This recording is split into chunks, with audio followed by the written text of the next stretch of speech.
mu myaka 5 ishize mpabwa izi nshingano. Bimwe mu bintu Imana yambwiye nuko ifite umugambi wo gutanga ububyutsi witorero, kuriha ubwiza, kandi amavugura yose agenda akorwa arimo umugambi wo gukingura imiryango ikomeza gufasha itorero ko rigira ububyutse n'ibihe byiza. Ndashaka gushimira ababene data bemeye uyu muhamagaro wo kuba abashumba, kandi iki ni icyiciro kigiye gusenyerwa mu kwezi kwa 12. Kugeza mu mwaka utamu kwa 12 dukeneye abashumba byibuze basengerwa batari munsi y'1500. Ndashaka kubaha umutwaro wo gusenga mu bisengere kugira ngo Imana iduhe abashumba bafite ubuhamya, umuhamagaro, bafite umutima, bafite urukundo, bafite ubushobozi bwo gukora umurimo w'Imana. Birashoboka ko waba uri hano nawe wumva uwo muhamagaro ufite kandi ukabona ntuje muri bantu 5, komeza usenge. Rega ntabwo umuhamagaro barwanira kubona, basenga kugira ngo igihe cy'Imana kigere. Aba twerekanye impamvu nyine tuberekanye no kugira ngo tubasengere, mutangire mu basengere, kuko na basanzwe ari abarimu banyu na mwarakuranye bamwe mu kidiyakoni mu bana, ariko ubu Imana ikubahamagarira indi nshingano ya gishumba, mutangire mu basengere. Rero ikindi ni no kugira ngo dukomeze turambagize ubuhamya bwabo, kugira ngo aba bahagarare hano baciye mu isuzuma ryakozwe mu buryo bwinshi, bari harebwa ubuhamya, umuhamagaro, ubushobozi, ariko wasanga ari ikintu cyihishe abantu. Uramutse ugifite icyo gihe nabwo ukibwira umushumba ati nubwo uriya muntu mwamutweretse ariko hari andi makuru ye mutamenye, icyo gihe nabwo birasuzumwa. Aba baberetse bazarobanurwa ku itariki 15 z'ukwezi kwa 12. 15 z'ukwezi kwa 12. Murumva ko dufitemo iminsi yo gukomeza kubasengera, kuganira nabo. Muri kino cyumweru turatangira amahugurwa yabo y'inyigisho zibateguramo kuba bashumba. Bari basanzwe abarimu ariko bagiye guhabwa izindi nshingano, bagiye guhugurirwa guhera muri kino cyumweru. Kandi mu bindi twishimira kubonamo mama Alisa ndetse n'abandi bagenzi be hirya no hino. Ubu mu bantu uyu munsi baza kwerekanwa mu gihugu hose 33% yabo ni abagore b'abakozi b'Imana. Imana ihamagaye kugira ngo bakore umurimo wayo. Muzi ntago ari wa wundi narahindutse, none uyu munsi ndi umunyamugisha. Guhura nanjye byaba ari umugisha kuri wowe, kubera ko none nabanje ndi umuntu w'akamaro kuruta mbere. So bamvuze abanyedini rero nuko nzi ko nyine mwaje kubera imihango y'idini, mukanaza kugira ngo mubone aderese, mukanaza kugira ngo mutonde imirongo aho ngaho, ariko ntago harakubwira ngo bari gukorera Imana mu bwo buryo, ariko uri gukorera urusengero n'idini ryawe, ntago uri gukorera Imana. Si uko bakorera Imana. Iyo ukorera Imana bakaba barahindutse mu mutima wawe, ukabuzi ko ikikuvamo cyose ari ikiza. Ijambo y'abantu hakagira ijambo ribi riva muri mwe, none akora umurimo w'Imana n'amagambo maba kuvamo, n'umutima wawe mubi wuzuye ubugome n'ubugambanyi n'ubwicanyi, warangiza ngo uri umukozi w'Imana, uri umukozi w'inda yawe, uri umukozi w'idini ryawe, ariko nturi umukozi w'Imana. Ubugome abantu bagira ubugome bw'indengakamere, kandi Yesu yadusigiye itegeko rishya. 30% y'abagore bagomba gusengerwa muri ADPR, bagahabwa inshingano z'ubupastor, nabo bakimikwa. Usibye sinzi n'abadivantiste hariya bo basengera abagorera, sindabimenya, ndaza kubaza cyangwa bankurikiye bambwira, ariko abadivantiste benya nabo hari badasengera abagore. Nko kutabona umushehe w'umugore hari, nibyo na nta mushehe w'umugore ubaho, cyangwa se imamu w'umugore, cyangwa se babaho aba ntabizi, ariko wenda ubwo bihereye muri ADPR aribo twatuzi ko ADPR hari ukuntu. So ADPR rero abagore babaga abadiyakoni, bakaba bavuga butumwa, ariko ntibarenga aho hantu ngo bagere muri pastoral. Tukibaza impamvu, wenda hari icyanditswe kibivuga se kibibuza? None si icyo cyanditswe Izayi yagihinduye agikuramo ashyiramo ikibyemera?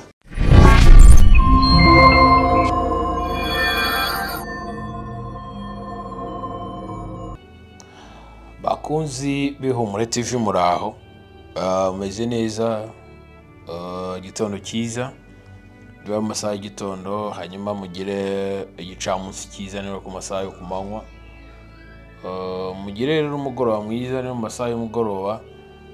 Nibyo mbifuriza mwese abadukurikira aho muri hirya no hino ku isi. Dushimira abantu bakunda kureba ibiganiro byacu, twibanda cyane cyane ku bukungu, ikoranabuhanga n'iyobokamana. Twifuza ko rero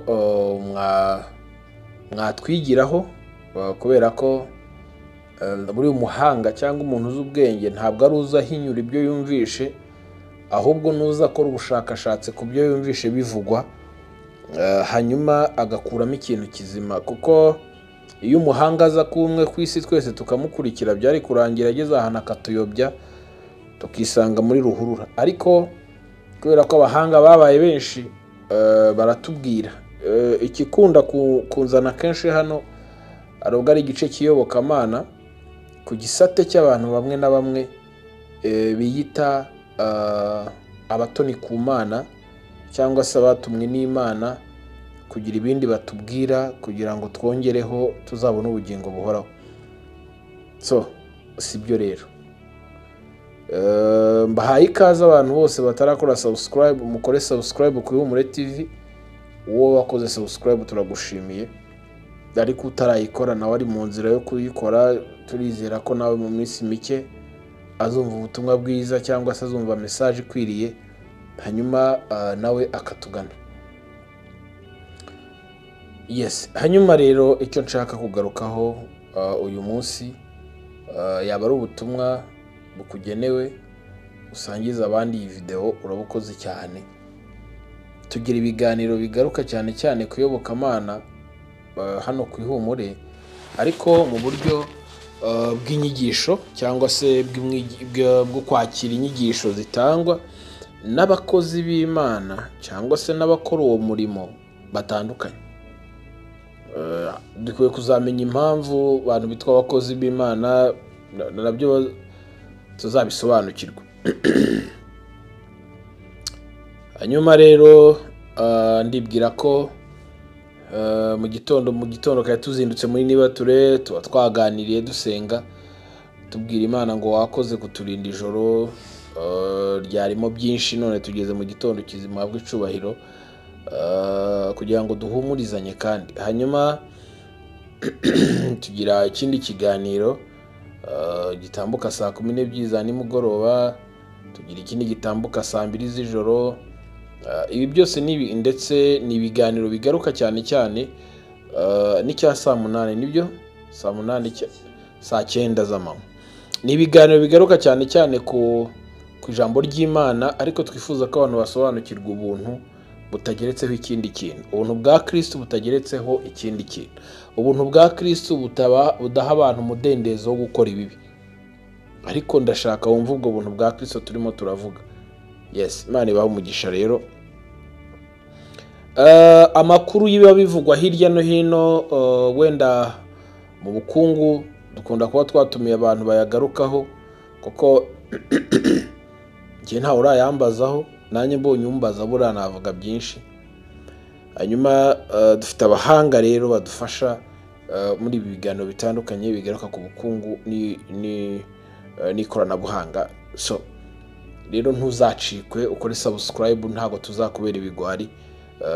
Target dufite no kwigisha abantu kuruta gushaka ibindi bintu bitari iby'abantu bakeneye cyangwa bitagira abantu umumaro. Hanyuma ushobora kuba uri mu bihugu by'amahanga, ushobora kuba uri hirya no hino nyine ku isi, ariko wumva ikinyarwanda, uhabwa umugisha rero. Hanyuma uyu munsi, muri iyi minsi murimo murabona itangazo cyangwa se amatangazo yaratanzwe avuga ko ADPR noneho yageze kuri bimwe twavuze kuva na mbere, yo gusengera abagore. Hanyuma iki kintu cyo gusengera abagore cyagarutsweho, benshi batanzeho komanteri, abandi batanzeho ibitekerezo, abandi babajije n'ibibazo. By the way, ngira ngo abantu benshi barasubijwe cyangwa ntibasubijwe, mu buryo bashaka cyangwa badashaka, ariko hari amakuru menshi yatanzwe kuri iki kintu kijyanye na forume cyangwa se abavugurura mu idini rya ADEPR. Iri dini ni idini ryakunze kurangwa n'imico ya bamwe bubatse cyangwa se bateguye hari ibyo bashaka kugeraho, ariko buriya ijambo ubutumwa bwiza bwa Yesu cyangwa agakiza byaje gufavoriza abantu benshi, byaje gufasha abantu benshi mu gushira mu mishinga, mu gushira mu bikorwa imishinga yabo ibabyarira inyungu, bigira benshi bitsikamira mu buryo bazi cyangwa mu buryo batazi. Ubushize tuganira dukora iki kiganiro twaravuze ngo iyo manipulation cyangwa se uko kumanipira abantu no kubatera ubwoba no kubakanga byagiye bituma benshi bahora munsi y'imbaraga zabo babayoboye. Ngewe nje kuri kamera rero uyu mwanya ni commentaire nyinshi zigiye zitandukanye, hari abantu benshi twavuganye, sinzi no wansabye ko twakora n'ikiganiro, ndaza kubitekerezaho ndebe niba ibyo utanga koko bikiza, kuko ntabwo twe dukora ibiganiro bisenya, ahubwo dukora ibiganiro bikiza, cyane cyane bigaruka ku buzima bw'umuntu bwite ariko mu mwuka cyangwa se mu bijyanye n'imyizerere, ntashaka ko haruza kubirenganiramo. Yes, ni muri urwo rwego rero tuba dukwiye kunywa amazi, ni byiza. Ni muri urwo rwego rero nifuza ko abantu tugiye kubana muri iki kiganiro. Wenda ushobora gutanga commentaire, ushobora guhamagara, ushobora kuvuga uti hari icyo mbivugaho, ariko narabivuze ndavuga ntabo bantu babaheza nguni, babashaka amaronko mu idini, bene aba bagiye bakunda gutuma benshi bagwa babivamo ibyo kwizera cyangwa se bakabibamo bajijisha, ariko buriya ni inyungu z'umuntu ku giti cye. Hanyuma rero ku cyumweru nibwo amatangazo yatanzwe, ngira ngo 30% y'abagore bagomba gusengerwa muri ADEPR bagahabwa inshingano z'ubupastor, nabo bakimikwa. Usibye sinzi naho abadivantiste hariya bo basengera abagorera, sindabimenya, ndaza kubaza cyangwa bankurikiye bambwira, ariko abadivantiste benya nabo hari badasengera abagore.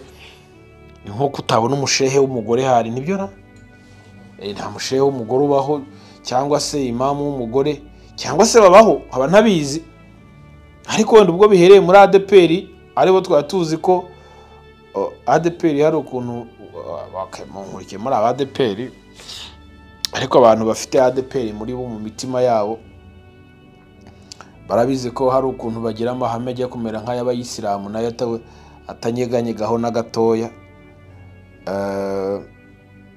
Igitumye rero ngaruka muri iki kiganiro no kwibaza ngo ese koko byari icyaha, byari ikizira? None tuvuge ko uyu munsi abayoboye ADEPR bari kugenda bazirura icyo kizira, bari kugenda bagitagatifuza. Impamvu y'iki kiganiro, hari ibintu bibiri nshaka ko tuza kwibandaho bigendanye n'icyifuzo cyatumye nkora iki kiganiro.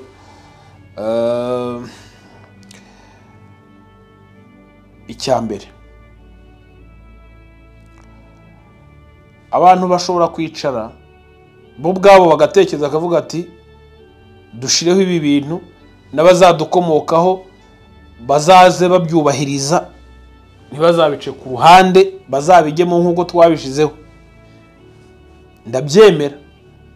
Nk'ubu iyo ugiye kureba usanga mu ikoranabuhanga cyangwa abantu bize tekinoloji, aramutse atiyadabuta buri munsi cyangwa ngo yapudetinge, bishobora kuzarangira yarasigaye atazi ahantu igihugu kigeze, atazi ahantu iryo koranabuhanga ry'uyu munsi rigeze, aho uzamusanga wenda ari gutegereza nko gukoresha software muri 2010 cyangwa 2009, ariko uyu munsi already twaramaze kugera ku zindi zaje kuyisimbura, zimaze no kurenga generation 7. Urimo urabona aho software ishobora kuza ikamara umwaka umwe ikaba yavuye ku isoko, haje inshyashya zihindagurika nka iPhone, uriho urabona.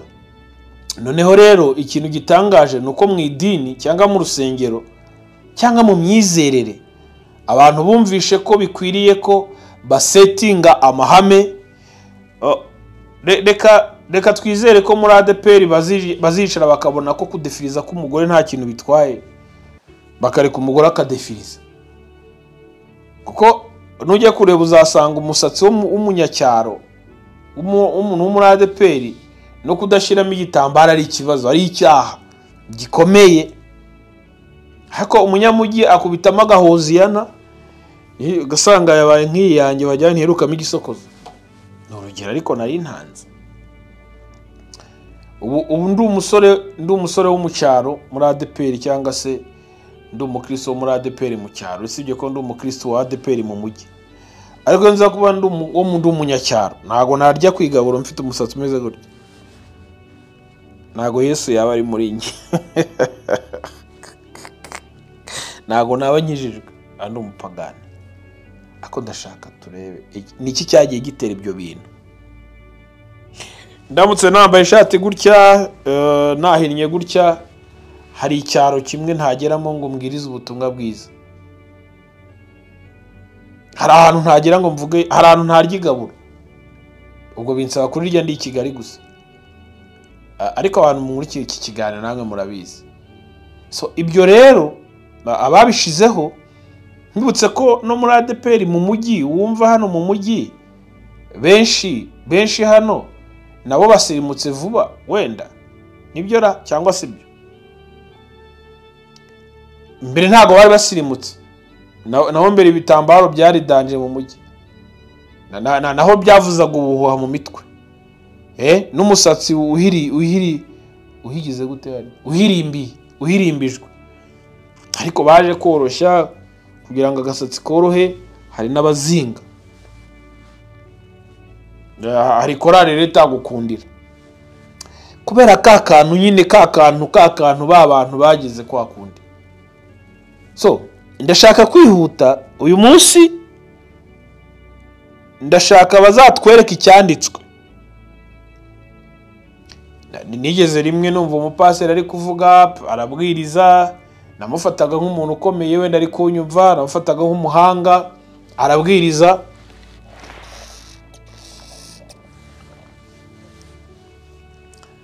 Ngiye kumva numva aravuze ngo umugore ntakavugire mu iteraniro. Ngo niko Bibiliya ivuga, niko Paulo ngo yabwiye ab'Ikorinto.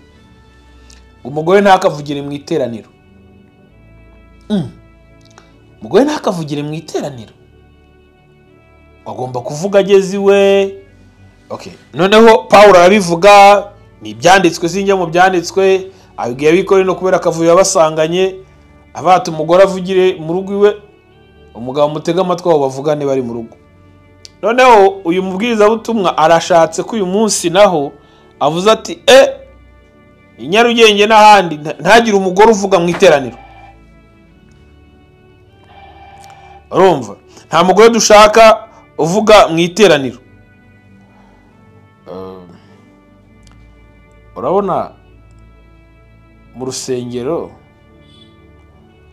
umugore ntakwiriye kuvuga. Urabona mu rusengero umugore ntakwiriye gusenga. Ngira ngo sibye hari mu bayisilamu niho bari ukwabo, hari bagasara. Nta n'undumva ari hari umuyisilamu kazi urumva ari gutora za cyangwa ari kuvuga ari mu mawayiza. Ntago ndamwumva, ni ibyabo. Uriya rimwe na rimwe njye mbona n'Imana yarumiwe, kubera ko ibi bintu ugiye kubishiramo ubwenge hari ubwo usanga abantu bameze nk'abayobye, ariko wenda mu bundi buryo ukavuga uti wenda ninjye wayobye ntacyo. Ariko mbashaka kumenya ahantu Imana bayisanga cyangwa bayishira. Ko Imana ari urukundo, ari rwishize imbere. Babantu badahuza, babantu baryana, Imana bayishirahe. Ndashaka kumenya Imana muyitereka he muri aho hantu hanyu. So pastor arabwiriza, ndangije ndababara ndavuga ni pastor ndamubaza kuko nawe narinzi kuko uzuza ubwenge uri kuri rwa rwego rwo kuvanga umugore ntakavuge mu iteraniro ngo ariko ngo niko Bibiliya ivuga. None se wabonye ibyo bintu ahantu byavugiwe n'igihe byavugiwe n'abo babwiraga bo yago ibintu byose ngo bavuze bikandikwa muri Bibiliya ngo n'ubutumwa bwiza cyo ubutumwa bwiza ariko mpita mbona urwego rw'umuntu n'imitekerereze nahageze. So ADPR rero abagore babaga abadiyakoni bakaba bavuga butumwa ariko ntibarenga aho hantu ngo bagere muri pastoral. Tukibaza impamvu wenda hari icyanditswe kibivuga se kibibuza.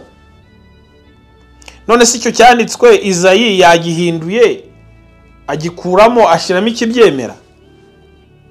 Bivuze ngo hari nibindi birimo bakwiye gutekerezaho. Ngo nta mugore ngo ukwiye kwambarana n'abagabo. Icyo ngambwira umugore udakwiye kwambarana n'abagabo bavuga ninde? Imyambaro y'abagabo ni iyihe iy'abagore ni iyihe? Ngo ariko ngo tubisoma ngo niko ngo ijambo rivugamo niko twasomye. None umwambaro w'umugore wari uwuhe umwambaro w'umugabo wari uwuhe icyo gihe babwirwa bavugwa wari uwuhe? Kuri uyu munsi umugore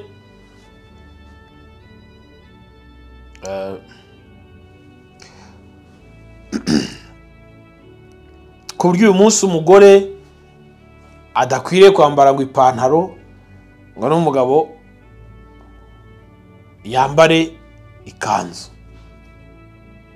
Ako biriya biterwa nuko ngira ngo biterwa nuko abantu bateye. Ntabwo bafata umugabo n'ukuntu uteye ngo umugore agakanzu kakamini jipe yambara agende. Nta urumva imiterere y'uwo mugabo ukuntu yabiteye iseseme. Ariko umugore ashobora kudoderwa ipantaro igendanye n'uko ateye akayambara. Ngira ngo hari n'ibyo bazemera bakabitangaho uburenganzira kuko babona ntacyo bitwaye nawe ntujye kwambara ubusa kuko urumva nanone kwambara ubusa ntabwo ari ibyo kameme. Umubyeyi cyangwa umuntu wiyubashye hari ukuntu yakabaye yambara nyine kugira ngo wenda atirangaza cyangwa atiyanika hanze bakamufata nk'udandaza amagara cyangwa se nk'uwiyandarika. Ariko akaba ari umwambaro atari kuvuga ngo wagenwe ngo birakubuza kujya mu ijuru. Akaba ari discipline yaba n'imisatsi n'ibindi nk'ibyo. Pastor Izayi uyoboye ADPR hari ibintu byinshi dukwiriye kumushimira nkanjye ariko ndabivuga nkanjye ariko n'undi unyumva nkanjye agira ibyo ashingiraho.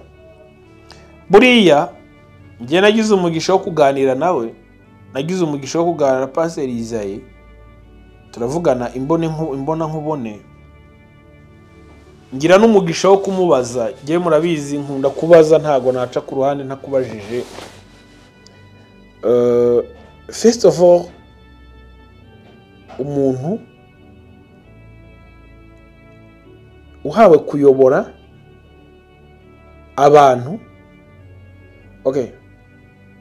hano si ku Ihumure TV si wakoze subscribe.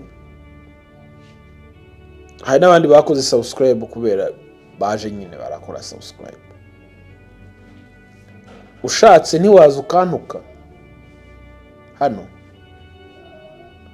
n'Imana ari Imana byaragoranye kugira ngo abantu hari bashire ku murongo niko nge navuga kuko nawe yararebye irumirwa yaremye umuntu ngo aze mu isi yice mugenzi we ariko abantu baricana. Bishatse kuvuga iki? Ntibyoroshye kuyobora imitwe irenze umwe. N'abana banjye n'umugore mu rugo hari ubwo tutumva ibintu kimwe. Ngo byumva n'abavandimwe bavukana sinzi wo nigeze bona yapostinze abango ngo umuvandimwe mwiza umubona mwizungura cyangwa se mu kugabana umutungo w'ababyeyi banyu. Ni ushobora kubona umuvandimwe muzima cyangwa w'igikoko. Umuntu ntago byoroshye kuyobora abantu. So Izayi ngira ngo nagomba kugira ibibazo bitari bike ngomba kumubaza nkurikije idini, ngiye nkoresha idini, mumbabarire, mbona aho idini ryerekeza abantu naho rivuye naho rigeze uyu munsi. Ndavuga mushumba, ariko ntibyoroshye kuyobora abantu kuko ndabyibutse. Ariko se biraboroheye kugira impinduka mu bantu? Bigenda gute kugira impinduka mu bantu badatekereza kimwe, bafite imitwe itandukanye kandi benshi? Harimo ibintu bikomeye bishobora gutuma ahubwo n'umuntu yakwicwa, yagambanirwa, yakwamburwa izo nshingano mu buryo bubi.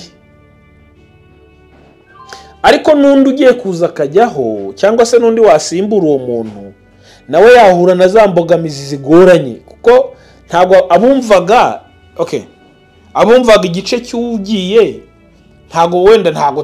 ntabwo tuzi ko bari bumva igice cyuje, sibyo? Ikintu kiba kigoye, ahubwo ndashima Imana ku bw'impinduka y'ubuyobozi bwa ADEPR,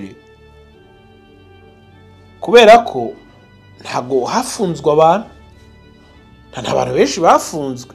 Ngira ngo urebye nko muri Anglikani niho hano twabonaga wenda hataba induru cyangwa intambara, ariko umusenyeri Sam ari mu buroko arafunzwe, kandi bivugwa ko hari ukuntu n'umushumba mukuru batumvikanye.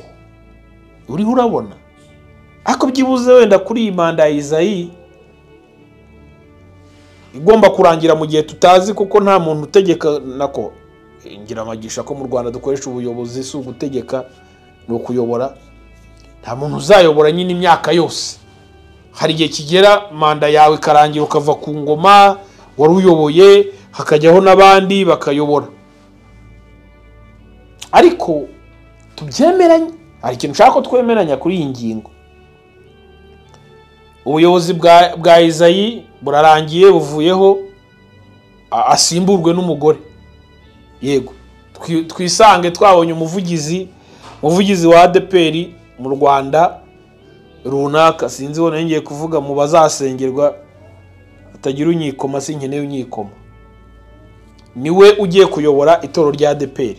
Ariko twemeranya aka kantu, ariko nshaka ko tugarukaho tugatindaho muri iki kiganiro. Ese ku ngoma ya runaka n'izihe mpinduka zagiye zibaho?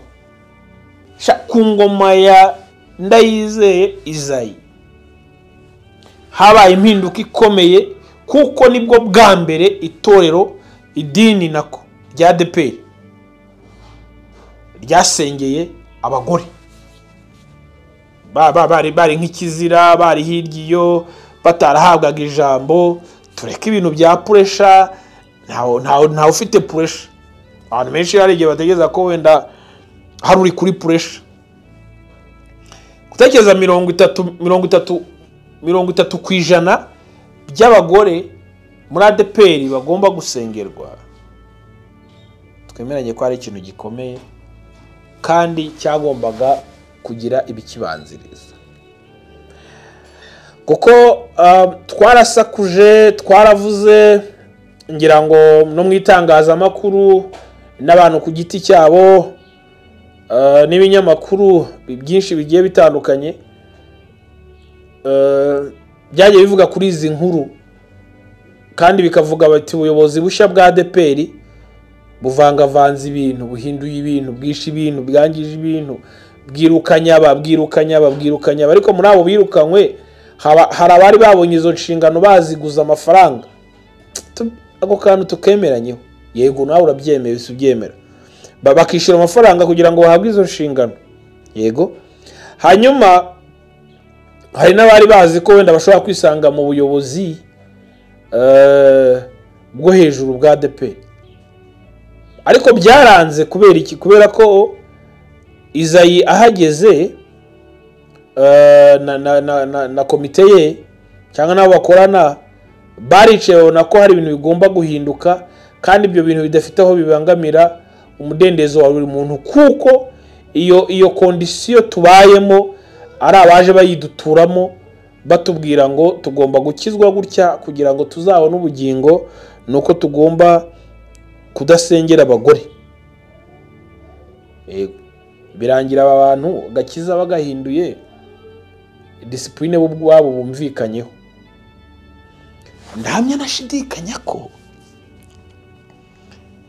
muri aba bantu bagiye gusengerwa cyangwa n'ababafata bakabasengera, nabonye abashumba batandukanye bari gusoma amatangazo kavuga ariko ubu urabyemeye, ariko wagize ngo biroroshye gufata umuntu wize inyigisho ari umwana muri Sunday school.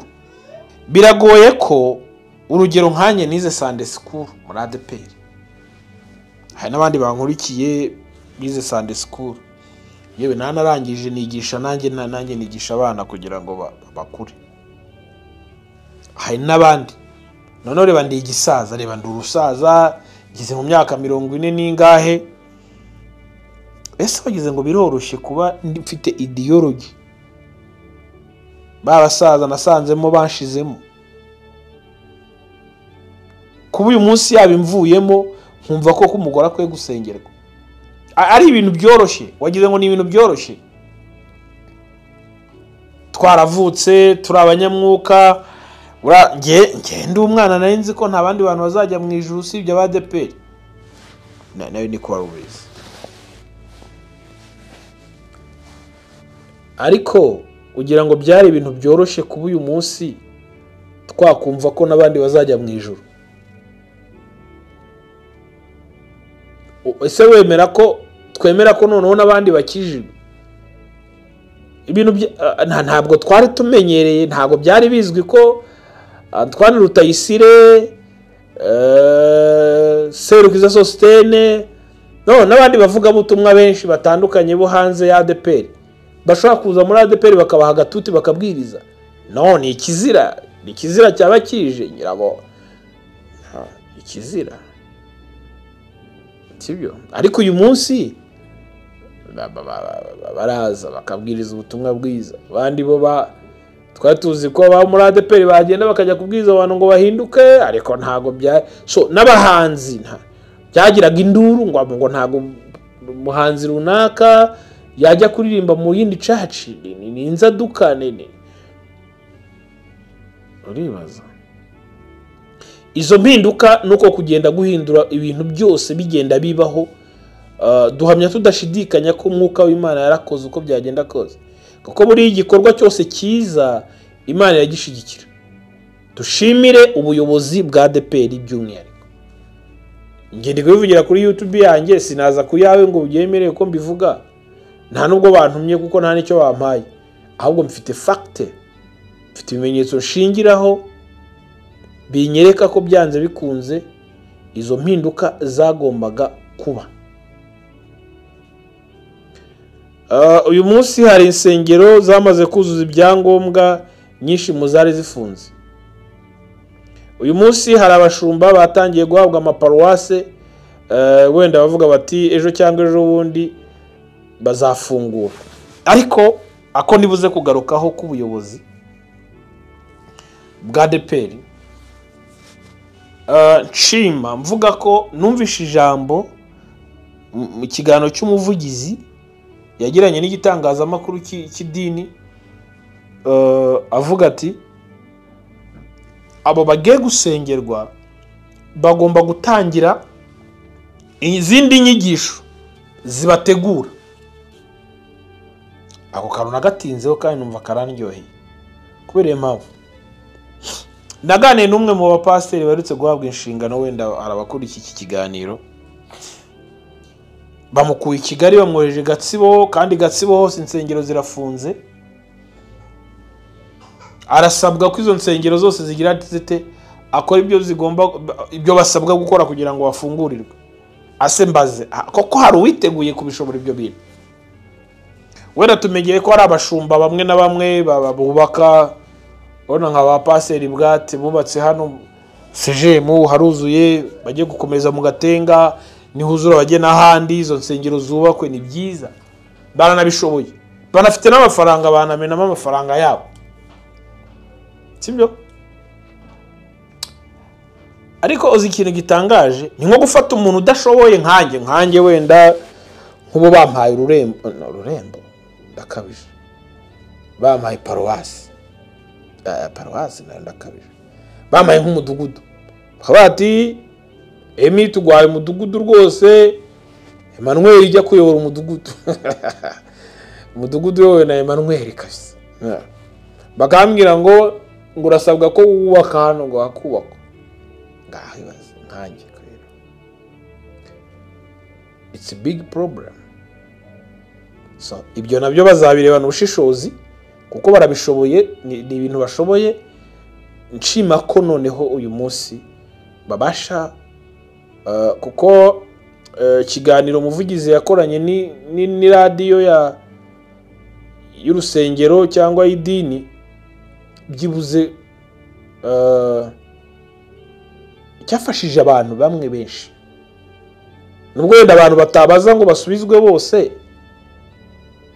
ariko byibuze hari amakuru amwe namwe afasha abanyetorero, abanyedini, abanyedini ko ntabwo uyu munsi niba turi kudiringa n'ibyo, ntabwo ADPR iri kudiringa n'ibyo, ariko hari n'ikibazo cyo kuba abantu kuko badahinduka. Umuntu yakabaye muri we yicara kumva yarahindutse akavuga ati Emi muzi ntago ari wa wundi, narahindutse none uyu munsi ndi umunyamugisha, guhura nanjye byaba ari umugisha kuri wowe kubera ko none nabanje ndi umuntu w'akamaro kuruta mbere. So bamvuze abanyedini rero nuko nzi ko nyine mwaje kubera imihango y'idini, mukanaza kugira ngo mubone adresse, mukanaza kugira ngo mutonde imirongo aho ngaho, ariko ntago harakubwira ngo bari gukorera Imana mu bwo buryo, ariko uri gukorera urusengero n'idini ryawe, ntago uri gukorera Imana. Si uko bakorera Imana. Iyo ukorera Imana bakaba barahindutse mu mutima wawe, ukabuzi ko ikikuvamo cyose ari ikiza. Ijambo y'abantu hakagira ijambo ribi riva muri mwe, none wowe akora umurimo w'Imana n'amagambo maba kuvamo, n'umutima wawe mubi wuzuye ubugome n'ubugambanyi n'ubwicanyi, warangiza ngo uri umukozi w'Imana, uri umukozi w'inda yawe, uri umukozi w'idini ryawe, ariko nturi umukozi w'Imana. Ubugome abantu bagira ubugome bw'indengakamere, kandi Yesu yadusiga itegeko rishya ngo ukunde mwene so nk'uko wikunda. Waba ukunda mwene so ukamugambanira se? Waba ukunda mwene so ukamubeshyera se? Waba ukunda mwene so ukamuroga? Duretse gushingura umumama kandi baroze n'abagome, ariko murahari mu idini, sibyo? Ibyo rero nimvuga umunyedini ugashaka gushinga urubanza, burana n'umutima wawe, nge ntago wamburanye, kuko nge ndiringa n'umutima nkamenya ko icyo kintu atari kiza singikora. Ntago bisaba ngo agakiza, ntago bisaba ngo inyigisho ngo reka twigishe Emi ngo kugira ngo azahinduke, no, ndiringa n'umutima wanjye ukanyemeza guhinduka niba ari icyo ntakora neza, kuko ari ikibazo cy'igihe ibyo bintu bizangarukaho. Iteka yo nkoze ikigana ku kantu simbura kukavuga. So mu by'ukuri rero turashimira ubuyobozi bwa ADPR, idini rya ADPR, kubera izo mpinduka biraduha icyizere ko hari n'ibindi byinshi bigomba guhinduka, kandi uko guhindukana abantu, sibyo? Hari abatabyumva, abandi barabyumva, ntibabyumva barabyumva, abatabyumva bazavuga ibibi, ababyumva bavuga ibyiza, ariko ngewe ndatega amatwi bombi. Hari mfite audio menshi y'abantu benshi bamamagaye, nakabaye nyashira mu kiganiro ukumva commentaires z'abantu n'ibyo bavuga, ariko ngewe ndareba ibyubaka societe. Nakuza vuga ngo twatangiranye ngo n'idini ryacu, ngo idini ryacu ngo ibi bintu ngo byaraziraga se byakumariye iki? Ibyo mwaziririje byatumye mudakora amahano. Rero rimwe na rimwe hari ubwo tuba tuvuga tugira ngo namwe badukurikiye mumenye ngo impamvu dukoresha ayo magambo ni iyihe. Uri kubyumva? So kuba ADPR igiye kuyoborwa n'abagore bitwaye ikisi? Ntago tubona abagore bafite amatorero akomeye hano.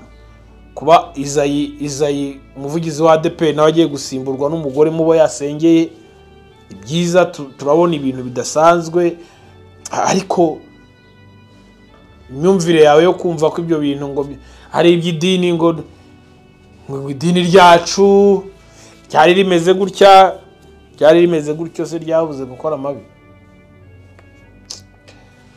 So turebe igikiza abantu, kijyana abantu mu bugingo, kuko kwakira agakiza ni kimwe, n'ibyo bizumwubaka ni ikindi, no gukorera Imana ni ikindi, no gukorera inda zanyu,